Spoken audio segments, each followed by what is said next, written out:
and welcome to the Solve Network. My name is Shane Borza, and I'll be your host. Along with my co-founder, Benjamin Goss, we'd like to welcome you. Our mission is to provide solutions and create a network of experts for you to learn from. Now, this show is a little different than most podcasts, as it is actually a live call held twice a month. If you can, please join us on the first and third Thursday of each month so you can get your questions answered live and direct from the experts themselves.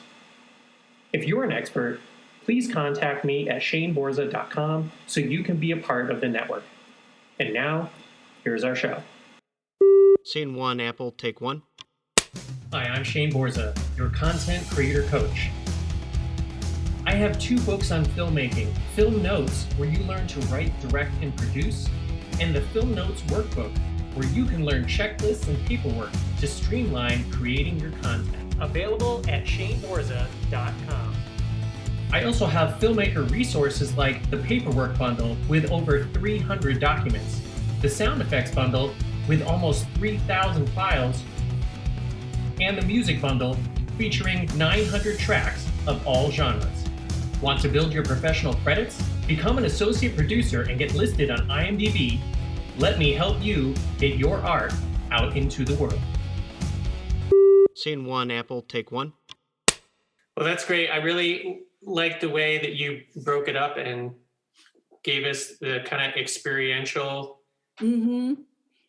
version of the lesson instead of just, like a slideshow or just talking. So we could experience it ourselves. And whoever listens to the recording or watches the video back later, I'd really encourage you to give it a try and experience it for yourself. I'm really big on physicalizing things. And so I'm glad you talked about some of that, like saying things out loud, writing things down. And, the more of your senses, the more of yourself that you can use, the bigger imprint that these things are going to have. So rather than just listen to Kari talk about this stuff, if you actually do it yourself, then it'll be much more impactful. So I thought that was a great addition. So I do have a bunch of questions here, and I want to make sure we get through at least some of them before we wrap up here. So the first thing, this goes all the way back to the beginning, is why is it referred to as the monkey mind? Why not like the bear or the gecko or something else? Especially because of, evolution, we do have these like lizard brains and some of these other things that are, deep in there. That's a really good question. I don't know for certain, but I'm assuming it's written. The monkey mind, I think the name actually came from Buddha and Buddhism. They have a lot of monkeys. I haven't been there, but my friends who have traveled there, they can overrun the temples and stuff. So I think, and they can be very demanding. And like I said, they definitely, it's very much this, monkey with the cymbals, clapping and everything. But that's a good question. I'm going to do a little bit of research if they're exactly why did they not say the dolphin mind or the elephant mind or, some other Asian thing and stuff. That's, my thinking of how it evolved and stuff. And it's one of those, like, I'm not exactly sure where it came from, but man, in yoga and meditation, if you've had an experience or tried to meditate and it not work, and you say it's because of your monkey mind, everyone can so relate and stuff. When people, it's so interesting being a yoga and meditation teacher and having so much experience. People usually tell me one of 2 horror stories. Either they had a bad first experience with yoga, trying to get them. So I tell people, you do not need to be flexible to practice yoga. You do not have to have any expensive equipment. You do not need a $100 pair of yoga pants. So either they've had a bad physical experience and they never practiced it again because they can't, get into a crow. And I say, I don't get into a crow and I have a lovely yoga practice. And or they had no idea the monkey mind even existed. And they had a bad teacher who would say, okay, now lie down in Shavasana, which is the final pose in yoga usually, or in my tradition of yoga and meditation. The reason we do all the postures, the asanas and the breathing, the pranayama for an hour to an hour and a half is to prepare the body and especially the mind for the 20, 30, however long meditation at the end and everything. But they haven't been prepared like that. And if you've never, like I said, tuned into all that crap going on, you just run for the hills. People are like, I can't sleep. I can't turn off my brain. I can't stop that tape. And it makes me so sad when people say that because, it doesn't have to be that way. But in our Western world, like I said, we just don't have a lot of experience or training with it, which is part of why I love doing this, because I know without the exercise we did at the very beginning to at least recognize and try to turn down our monkey minds, let alone change the station, let alone, I can turn it off now if I want. If I hadn't have had that from the beginning, I don't know if I would have lasted in yoga and meditation either. Yeah, I think those reactions are very universal. I know a lot of people, whether they've done yoga, tried meditation, gratitude, whatever, those two are very, very common. So the kind of, I guess, piggyback or follow-up question to that is, what's some advice for people who are either in a busy office or a busy home, especially now with COVID, everyone's home, kids are home, parents are home, the relatives are there, you're there all day, people are getting kind of cabin fever, and finding a quiet space or a place where you can have some time alone where you can focus is really hard, if not impossible. So do you have any recommendations about working within those kind of? Yeah, absolutely. I have meditated literally in Grand Central Station in New York City. And it is the craziest place in many ways. And it's the most beautiful architecture. It's almost like a cathedral. Like I sat in the middle under the dome, and there's millions of people at any time of day. And I had one of the best meditation experiences. So first of all, you don't need peace and quiet to meditate, to breathe. And my tradition of yoga and meditation doesn't want the room to do the meditating for you. So yes, lighting a candle, having a lovely setting like I have behind me, that's great, but don't be afraid to just stop wherever you are, even on a park bench, and sit and just observe, just do those breathing and stuff. So that would be my first thing, is just wherever you are, whatever you're presented with, just stop and breathe, or just close your eyes and listen to what's going on. Even if it's craziness, just the fact that you've taken that moment to pause and to just be in the present moment and to really pay attention. Like I said, that's what I loved about the couple of times I would, meditate when I lived in New York City at various places. Yes, it was lovely on a Central Park, bench. But one of the best meditation sessions I had was at Yoga Betsy in the summer. We have all the windows open, and inevitably the garbage truck would come like 5 minutes into our meditation. And our yoga teacher would say, "This is great." Because again, the meditation training is, it's not that you're not going to have thoughts.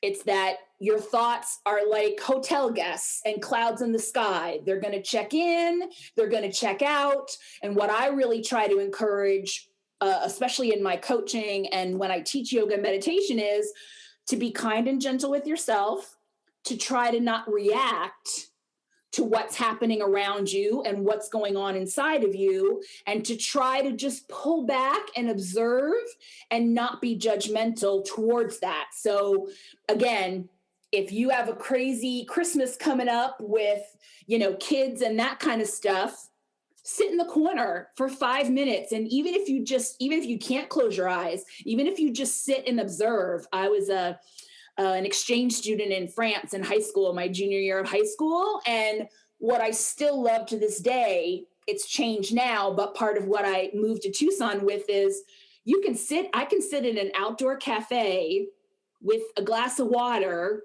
and I am perfectly content to just watch the people go by for hours. That is not meditation, but it is there are walking meditations there. You can do a labyrinth. I mean, there's so many also active meditations as well. So if that, sitting peacefully, I can't sit cross-legged lotus style, but the typical yoga pose, I can't do that. I don't do that. You can do an active meditation, a walking meditation. And then the other thing is with, like I said, everything here is kid-friendly, is people-friendly.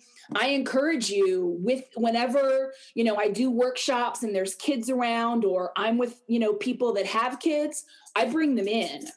Kids love this stuff, and they really and animals, they really respond to this energy. And even if the kids can't sit still for longer than 5 minutes, that's okay.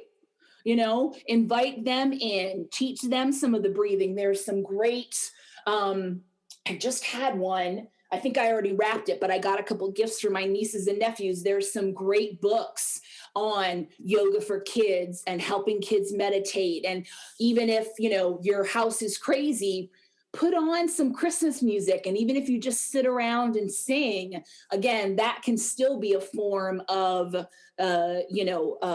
mindfulness and awareness. It's not the traditional, yoga meditation, but it also doesn't have to be. So I really encourage people, and all this stuff that I talked about, journaling and walking and getting in nature.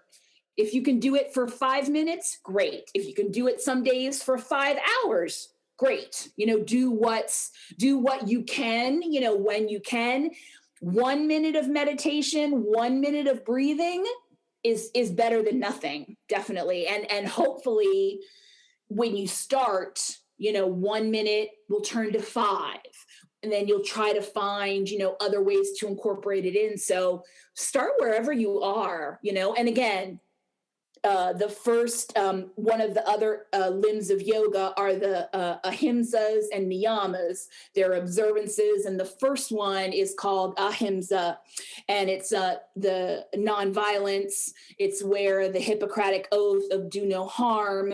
And it's really, towards other people, like the golden rule, but we have to practice it on ourselves. So I always tell people, whatever you're undertaking, to really practice that self-care and to be as kind and gentle with yourself. And if you can't, meditate like you would like to, do what you can. If you can't meditate because of your circumstances or kids or whatever's going on, figure out what does work. Like I said, there are so many options: walking meditations, music, there's kids' books, you can do it of all ages. I think that's really important for people to realize, is that, like you mentioned, meditation isn't this little box. Dave Asprey has a new book coming out in January called Fast This Way. And one of the things that he talks about in that book is fasting isn't, oh, I didn't eat for a day.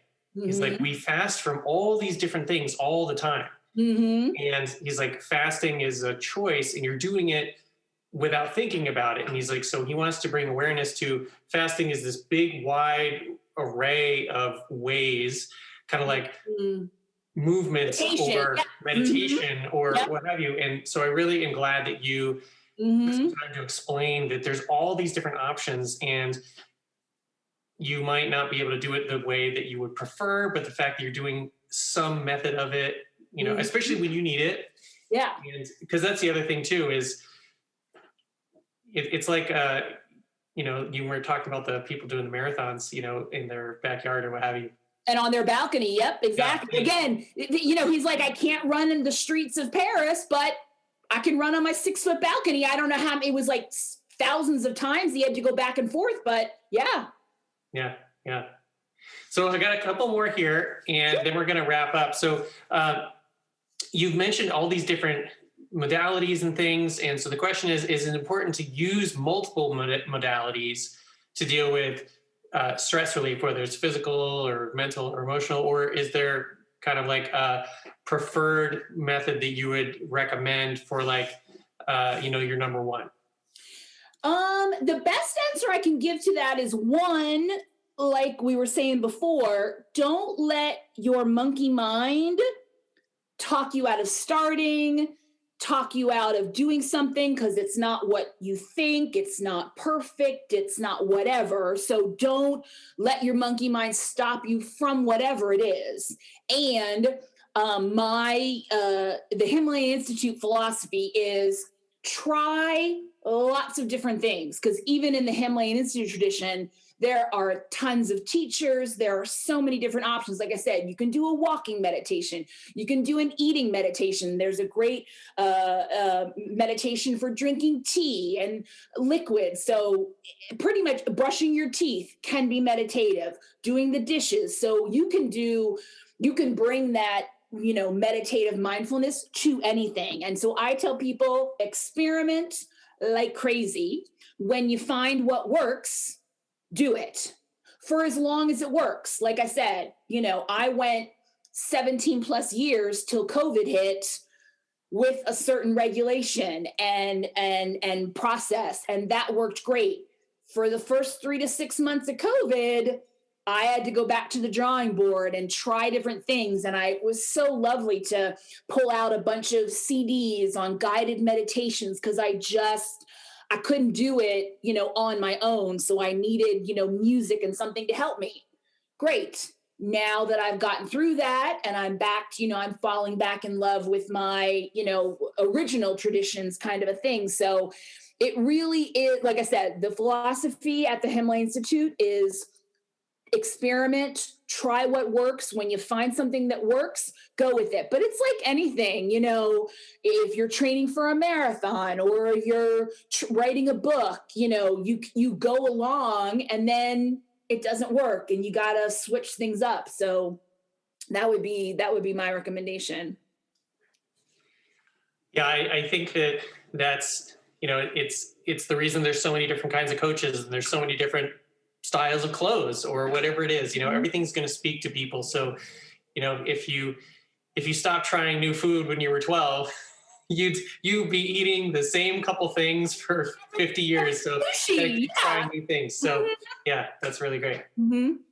And to kind of, maybe it would probably be like G up in things to combat the monkey mind, experimentation. The monkey mind hates, like I said, it's very black and white thinking. So it doesn't want you, to try different things. It doesn't want you outside of your box. So one of the best things is to experiment, whether it's with meditation, whether it's with yoga, whether it's with getting out in nature, whether it's this laughter yoga. Again, try it, 30 days, experiment. And if you like it, great, keep going. And if not, great, find something else.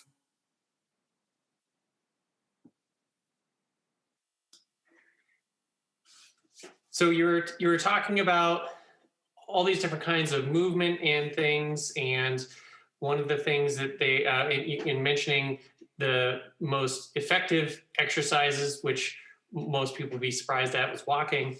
Mm-hmm. And so the question was, are you suggesting that like body movements, such as like walking, as opposed to like bicep curls or bench press, is it more effective than intense exercise? And also, what would you say defines the best in those mm-hmm. studies? Yeah, do your own research, check it out. But there have been, like I said, for the past certainly 10, 20 years, a variety of scientific studies around the best overall form of exercise, especially as you age. Walking almost always comes in number one, and gardening almost always, again, and these are, from different parts of the world, from doctors to social scientists. Like I said, there's so much out there. Please do your own research and stuff. But again, the best general overall exercise is walking. And number two is gardening. And there were a couple of newer studies that came out right as COVID was breaking, and they said walking and gardening.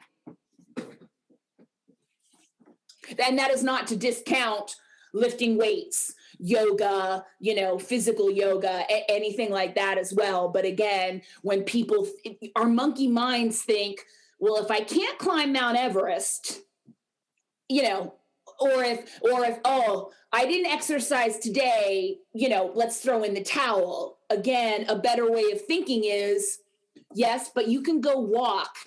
The other great thing about walking and why it comes up as the best general overall exercise for, physical, I'm sure mental and other stuff is, other than a good pair of shoes, you don't even need space. Like I said, the guy in Paris and the guy I think he was somewhere in America with his, little postage stamp, suburban backyard. You don't even need that much space. And you could, there's a whole barefoot, zero shoes kind of a thing. So you don't even necessarily need, a good pair of shoes to go on a nice walk too. So that's another reason why it always comes up as one of the best forms that, any age, as long as you have feet, legs that work, it's the best, for all ages, because you don't need a lot to do it. You don't need a ton of equipment, So we've got one last question. You had mentioned that, people don't need to have the fancy yoga pants and they don't need all the things. And, you don't have to have any certain level of flexibility or skill set or anything. So the question is there a best form of yoga you would recommend people start with, especially if the exact words are, if you're flexible like a pine board? I am not flexible. Exactly. All of my yoga pants cost, $10-20. I've gotten a few of them at Walmart. So, and other than a nice yoga mat, like a good pair of sneakers, you can get a nice one for $50. That's the only equipment you need. I would refer you to my resources. That first resource from the Himalayan Institute, their joints and glands, that can all be done from a chair. I also love Lilias Falan. She started out teaching chair yoga on PBS. She is still around. She has a great book on yoga gets better with age. So a lot of her stuff and all this stuff from the Himalayan Institute on the joints and glands, it can all be done from a chair. So you don't even have to be flexible. I mean, you don't even have to stand. And then the other one is I would refer you to Yoga Betsy, my yoga teachers, the YouTube channel. She does not have a dancer's body. She's a little plump. So it's a real body doing yoga as well.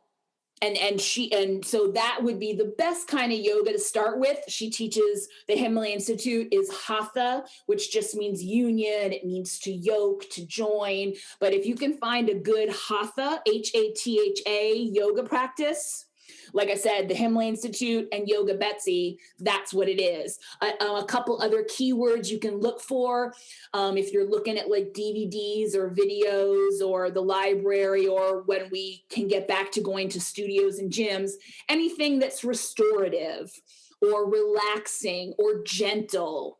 Those are always the best places to start. I love a good Ashtanga power yoga and the Bikram hot and sweaty. But you do not want to start there.